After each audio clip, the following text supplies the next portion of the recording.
আজকে পাশে এক বক্তা এসে চাইছিল, এ বক্তা কয় আমাকে নবী নাকি গায়েব জানে। রাসূলুল্লাহ যে গায়েবটা জানতেন ওটা গায়েবে এজাফি। আমাকে নবী নাকি নূরের নবী। রাসূলুল্লাহ নূর, ঠিক কিনা? এই শোনেন, নবী যদি গায়েব জানতো তাহলে কাফের যুবক মুসলমান সাজায় নবীকে ধোকা দেবার পারতো না। নবী যদি গায়েব জানতো মায়েশার ইফকের ঘটনা ঘটতো না। জোরে কোন কথা ঠিক কিনা? নবী গায়েব জানলে তায়েফের লোকেরা নবীকে পাথর মারতে পারতো না। নবী গায়েব জানলে উহুদের ময়দানে নবীর দান দান শহীদ হতো না। জোরে কোন কথা ঠিক কিনা? তোমরা কও নবী নূরের তৈরি, নূরের তৈরি নবী হলে নবীর ওরা পাথর মারলো, সে পাথর লেগে চামড়া কেটে রক্ত বাড়ায়, কে নূরের রক্ত আছে?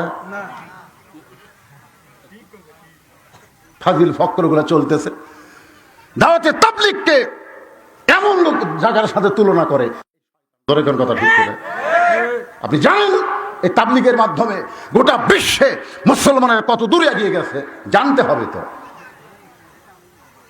একটু মনোযোগ দেন। নবী গায়েব জানে না কথাটা যদি না কবার পারেন, ওই যে প্রথম আয়াত তেলাওয়াত করছি, অমিনান নাসি মান ইয়াকুলু আমান্না বিল্লাহি ওয়া বিল ইয়াউমিল আখির ওয়া মা হুম বিমুমিনিন। গায়েবের মালিক কে? সব। আজকে হাফেজ সাহেবেরা এই অল্প বেতনে চাকরি কেন করতেছে? আজকে বাংলাদেশে কোনো চাকরি আপনি প্রাইমারি বলেন, হাই স্কুল বলেন, এই 5,000 6,000 দিয়ে করবি, কিন্তু হাফেজ সাহেব করতেছে। এই হাদিস রাসূল বলেছেন, খায়রুকুম মান তাআল্লামাল কুরআনা ওয়া আল্লামা। ওই ব্যক্তি পৃথিবীর সবচাইতে সম্মানী যে কোরআন শিখেছে এবং অপরকে শিখায়।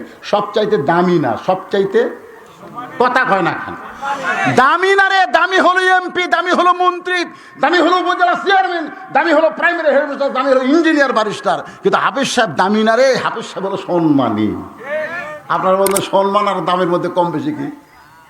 সেটা জুমার দিনে গিয়ে দেখবেন, জুমার দিনে মসজিদে দেখবেন। আমাকে এক হাফেজ সাহেব বলতে হুজুর আমার জীবন সার্থক।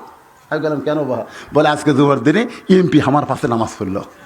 এমপি আমার পাশে হুজুর, আমি সামনে, এমপি পিছনে। আর কলজা ভরে গেছে, কে এমপি তুই যতই সামনে থাক, আগে কোন জায়গায়? আমি বললাম বাবা তারপরে খবর কি? বলে হুজুর আজকে নামাজের মধ্যে এমপি আমি মার দিছি। আমি নামাজের মধ্যে কেউ হয় মার দিলে? আমি তাকাই দেখি এমপির উরাত মোটা আর পেট মোটা। কারণ আমি জানি উরাত আর পেট যাদের মোটা হয় তারা রুকুর মধ্যে বেশিক্ষণ থাকতে পারে না। আজকে আমি এমপি রুকুর মধ্যে থুসি হুজুর। প্রতিদিন বলতাম সরবেল আজিম, সরবেল আজিম, কিন্তু একটা টাইনিয়া টেনে করছি, টাইনিয়া টাইনিয়া। এমপি খালি পিঠ কষলায়, কিন্তু মাজা তুলবার পারেনি।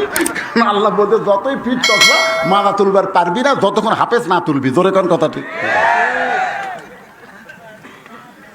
এখন পর্যন্ত গোটা বাংলাদেশের সমস্ত মসজিদ, হাফিজি মাদ্রাসা, গরিবদের সন্তানের রাজত্ব চলতেছে। জোরে কোন কথা ঠিক না?